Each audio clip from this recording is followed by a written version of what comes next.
special guest and surprise guest ko tonight. Nagulat ba kayo? Paano muna yung gulat? Ay, galing! Actually, share ko lang.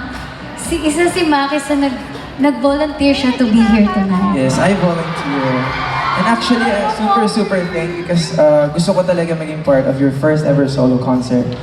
And I just have to say, I know now kung bakit talaga mahal na mahal ka ng mga taong to. Alam mo kung bakit? Bakit? You're the total package. Ito. Si Ashlyn kasi talaga, parang recently lang kami naging best friends. And ang na-realize ko is, hindi lang siya singer, hindi lang siya dancer.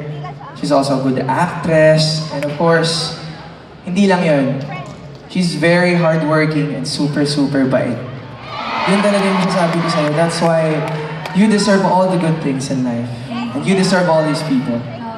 Diba? Thank you so much, Ashley. Willing ka ba na magsulat tayo ng kanta together? Sulat tayo. Oo, anong team kayo yung pwede natin isulat? Gusto mo talaga sabihin ko? Hindi, sulat tayo ng malumanay. Yeah. Oo. Medyo may sakit ng onte. Medyo lang. Medyo may sakit. Yung kasi yung ano ko yung gusto kong sulatin natin talaga. Tama. Kaya natin yan. Kaya natin. Kaya mo yan. Grabe, sobrang thank you so much. Thank you so Let's much. give it up for Ashley!